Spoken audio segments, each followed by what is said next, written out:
Hola, queridos internautas, estamos aquí con Xoán Mau, secretario xeral do Eixo Atlántico, ¿es así? Correcto, así es, sí. Xoán, innovar es un estado mental. Un estado mental, innovar es un estado mental. ¿Estáis escuchando, queridos internautas? ¿Nos lo puedes explicar? Sí, es muy fácil. Innovar para mí es un estado mental que parte de una filosofía positiva, de una filosofía de ver hacia adelante y de una filosofía de ver el futuro 20, 30 años antes, ver lo que va a pasar, que es un poco, por ejemplo, lo que hizo Zara. Es decir, el éxito de Zara, para Zara no hay crisis, ¿no? El éxito de Zara no es porque su ropa sea mejor o peor, porque sea más o menos bonita, o porque la tela sea de mejor o peor calidad, por ejemplo, que otras marcas, sino porque desarrollaron, 30 años antes de que otros lo hicieran, un nuevo concepto de la gestión industrial cuando pusieron en marcha la metodología Just on Time. Hoy en día lo aplican todos. Pero ellos fueron los que pensaron, porque pensaron que en el futuro había que hacer un servicio global. Había que saber lo que se vendía, lo que gustaba y saber lo que se vendía en cada parte del planeta en el mismo momento en que el cliente o la cliente lo retiraba de la caja y a partir de ahí ya planificaban el envío de la siguiente prenda y por lo tanto la producción. Ese es el Just on Time, ¿no? Justo a tiempo. Exactamente. Bueno, pues eso, incluso más importante que lo que es en sí mismo, es que representó la mentalidad de una gente que vio que existía otra forma de hacer las cosas 30 años por adelantado. Por eso la innovación es pensar por ir por adelante y ver cómo va a ser la sociedad dentro de 30 años, ver qué demandas va a tener la sociedad o incluso, sin que las tenga, qué servicios podemos dar para tener una sociedad más eficaz, más eficiente, más integradora, con mayor calidad de vida. No es una sociedad perfecta, el mundo perfecto de Huxley realmente sería muy deprimente, ¿no? Pero sí ver cómo podemos mejorar aquellos aspectos más débiles que tenemos, aquellas patologías sociales, todo lo que tiene que ver con el desempleo, todo lo que tiene que afecta a la falta de calidad de vida de los ciudadanos, cómo podemos pensar 20 años por delante. Pero es que fue lo mismo que hizo el creador de Facebook, o fue lo mismo que hizo Steve Jobs y su equipo, todo un conjunto de gente que ha tenido la misma capacidad que tenía Julio Verne en el siglo XIX, pensar en lo que iba a ocurrir dentro de 2 siglos. La innovación es prevención. Bueno, digamos que podría entenderse así, efectivamente. La innovación es mucho más que prevención, pero es prevención en el sentido mental, no prevención en el sentido físico que se entiende, porque eso sería muy reduccionista. Sí, es en el sentido mental, es prevenir, es anticipar.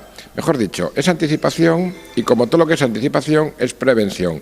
Porque pongámonos en la situación de que tuviéramos la capacidad de ver lo que va a ocurrir dentro de 20 años.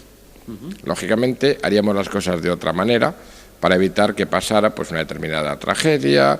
Es un poco como aquello de yo no me arrepiento de lo que he hecho, pero si pudiera volver atrás haría algunas cosas de otra manera. Si pudiera ver lo que va a ocurrir dentro de 20 años lo haría de otra forma. Por lo tanto, eso que es prevención es el resultado de la anticipación. Yo diría que la innovación es anticipación y como consecuencia es prevención, claro.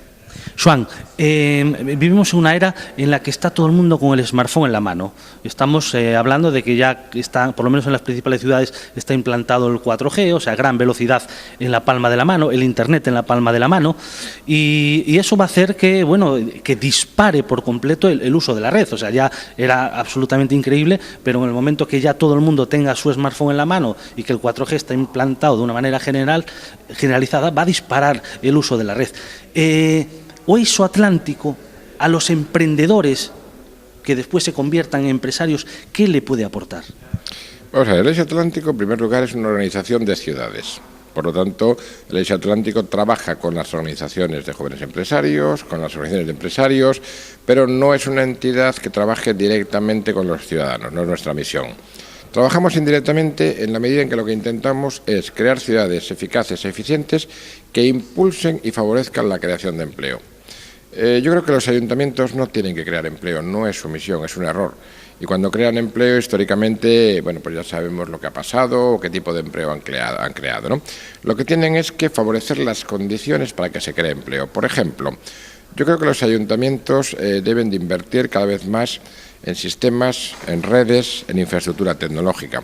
Si tú mañana, por ejemplo, tienes un proyecto que quieres hacer desde tu casa, o por usar el famoso símil americano desde tu garaje, necesitas tener una buena cobertura, una buena infraestructura y tenerlo además a un precio económico.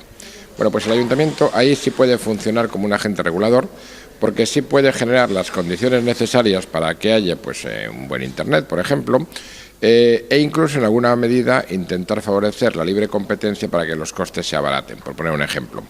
O puede a lo mejor generar una estructura que necesite menos macroempresas que luego subcontratan y más pequeño emprendedor que dé servicios al ayuntamiento. Hasta ahora, históricamente, la Administración Pública siempre ha ido a grandes contratos de macroempresas.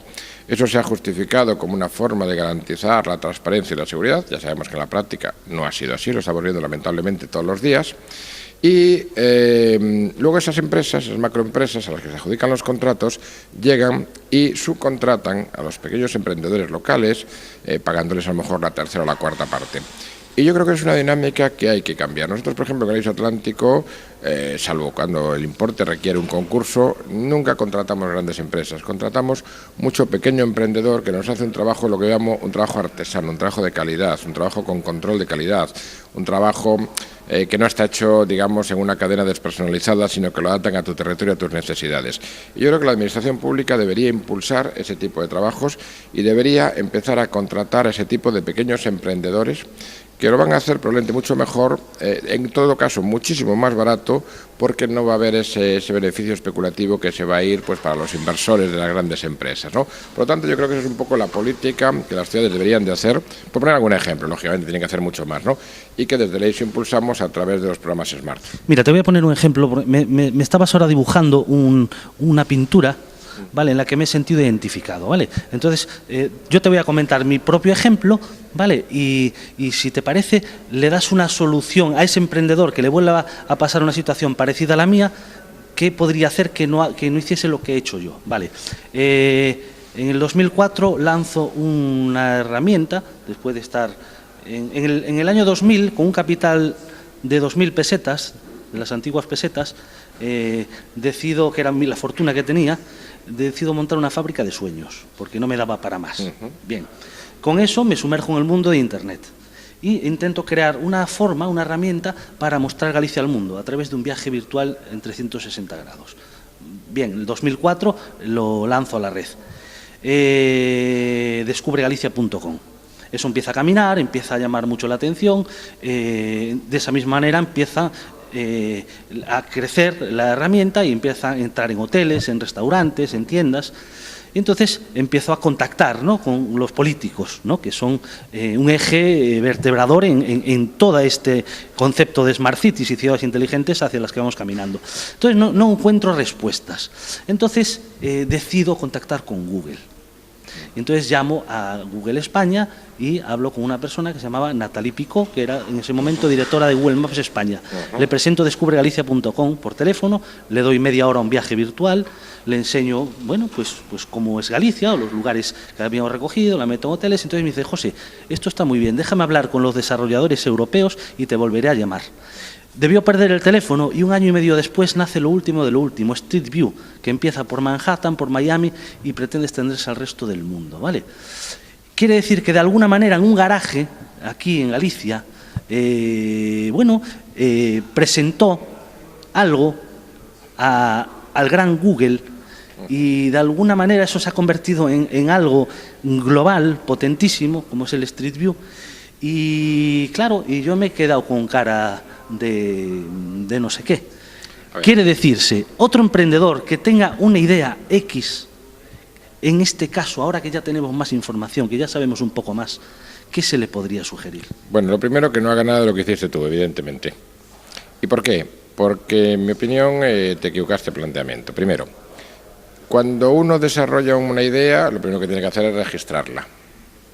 Registrarla para que, lógicamente, no se la pirateen o no se basen en ella indebidamente. Eso está perfectamente regulado, es un concepto de propiedad intelectual. Y bueno, siempre va a haber gente que va a intentar piratear el nombre, a nosotros nos pasa con frecuencia, pero lo tenemos registrado a nivel territorial, nacional, europeo, y para eso funcionan las demandas. En segundo lugar, yo creo que te equivocaste cuando fuiste a ver a los políticos, porque no es misión de los políticos impulsar un proyecto empresarial. Tenías que haber ido a ver a los mercados. Cuando uno tiene una idea, lo que tiene que hacer es ir a ver a los mercados, porque quien regula esto son los mercados. Ir a ver al político, al final, es ir a buscar un contrato o una subvención. Y aun en el caso de conseguirlo, quiere decirse que si con eso te conformas es porque tienes una idea muy poco ambiciosa. ¿Y quiénes son los mercados? ¿Dónde están los mercados? Bueno, se supone que la gente que os movéis en este ámbito tenéis que conocer perfectamente cuál es el ámbito. Tú has hablado de Google, por ejemplo. Es decir, cuando alguien, por ejemplo, lanza Facebook, ¿dónde se mete? No va a buscar apoyo del gobierno americano. Lo lanza al mercado y consigue convertirlo pues, en un elemento que, además de innovador, es económicamente muy rentable, como se ha visto. ¿Y cómo se organizan estos temas? Pues a través de las asociaciones. Es decir, el mecanismo es el asociacionismo. Incluso si una parte pasa por crear condiciones objetivas en la administración para impulsar este tipo de iniciativas en vez de otras, para que la promoción se haga vía Internet en vez de vía papel, por ejemplo, eso tiene que hacerse a través de las iniciativas. Te pongo un ejemplo. A mí me llaman muchísimas empresas que me quieren venir a enseñar sus productos y yo no recibo ninguna. A mí me llaman asociaciones y yo me reúno con los dirigentes de las asociaciones. Es una cuestión de sentido común. Las asociaciones se han creado para integrarse. Y claro, cuando llega el de la asociación, aprovecha la reunión para contarte su caso personal y dice, bueno, usted se ha acabado la reunión, usted viene a hablar del conjunto del colectivo. Pero las cosas hay que estructurarlas. Por lo tanto, hay un primer nivel de asociacionismo, que es el que tiene que tener la interlocución con la administración. Hay que elegir bien a los dirigentes y si los dirigentes son los adecuados hay que cambiarlos. Y a partir de ahí la administración tiene que crear las condiciones para que el emprendedor coloque el tema en los mercados. ¿Quiénes son los mercados? Hombre, se supone que quien ande en el tema tiene que saberlo. Claro, yo no te puedo decir en tu campo quiénes son los mercados porque no soy experto. Pero bueno, lógicamente, si tú te fuiste a hablar con Google, quiere decir que el desarrollo de tu producto tiene que ver con sectores empresariales ligados a la hostelería, con sectores ligados a las nuevas tecnologías, con plataformas que puedan integrarlo. Bueno, pues ese es el mecanismo. Es decir, al final, la lógica de los acontecimientos te ha dado la respuesta. Si Google ha hecho eso, quiere decir que la fuente era Google. ¿Que hablaste con Google? Correcto. ¿Que a lo mejor es que había hablado antes? Ahí está el error. ¿Que Google pudo plagiarte la idea? Eso se soluciona registrándola. Joan, para terminar, a todos esos internautas emprendedores que está maquinando una idea por sus mentes, ¿qué les puedes decir? Que no se haya dicho. Primero, que se mentalicen de que este es un país donde innovar es llorar. Gracias a Dios va cambiando la mentalidad, pero aún seguimos en la mentalidad que tenemos. Por lo tanto, lo primero es, mire, si yo quiero dedicarme al circo, tengo que saber el riesgo que tiene trabajar en el trapecio porque me puedo caer. Eso es lo primero. Y si aún así lo asumo, cosa que yo creo que hay que hacer, lo que hay que hacer es fundamentalmente organizarse. Internet tiene muchas virtudes y dos grandes problemas. Primer problema, que se están regulando los servicios, pero no se están regulando los peligros. Segundo gran problema, que como lo permite, incentiva el individualismo de la gente. Parece atípico que cuando hablamos de redes sociales hablemos de individualismo, pero el problema es que la gente que trabaja en el emprendedurismo, a lo mejor por la falta del contacto físico o por una mala estructuración, acaba siendo muy individualista. Y no se dan cuenta de que tú llegas con tu buena idea, pero a lo mejor eres el 125 que te viene a ver con una idea. Y cuando llegas a 120 ya no sabes si los que van a venir van a tener buenas ideas o simplemente ya no tienen más capacidad de oír, ¿no? Por lo tanto, es muy importante aplicar los mismos principios de la red también a la promoción, a la difusión de ideas, y a veces te encuentras con situaciones muy absurdas. Nosotros tuvimos que cambiar de algo tan básico como el mantenimiento de Internet. Bueno, al final hemos encontrado una gente extraordinaria con la que estamos encantados y que hemos tenido muchísima suerte. Pero no veas los problemas que tuvimos para encontrar una empresa. ¿Por qué? Porque no teníamos a dónde acudir. Es decir, sí, a los anuncios, a las páginas amarillas, a la red, pero eso no te indica que sean buenos. La red también tiene mucha trampa. Entonces, a lo mejor lo que hay que pensar también es cuáles son los mecanismos, no de promoción del producto, sino de validación de la calidad del producto, para que a la hora de escoger un proveedor, a la hora de hablar con una gente, sepas con quién estás hablando. Si tú vas a ofrecer, porque emprendes desde Internet, tienes que contemplar también las necesidades del que quiere comprar. Y la primera necesidad es identificar y control de calidad. Bueno, pues a lo mejor hay que empezar por ahí y generar sistemas cooperativos dentro de los productores en el sentido de innovación de los emprendedores, para que tú no te limites a teclear un producto que te pueda aparecer, lógicamente, con el sistema de Google, por ejemplo, los primeros que te aparecen son los que más pagan. Los que más pagan están ligados a las grandes empresas. Y a lo mejor la persona que tú quieres o la empresa pequeñita que te va a dar la calidad, a lo mejor en Google está en la página 38, que sabes que es a la que nunca llegas. ¿Por qué? Pues porque a lo mejor no ha pagado para estar en la página primera porque no puede. Para cerrar el círculo es un poco la idea inicial. Innovar es un estado mental. Bien. Aplica el estado mental a todos los elementos de la innovación. Bien. Perfecto. Xoán, muchísimas gracias. Un placer. Queridos internautas, seguimos con las entrevistas.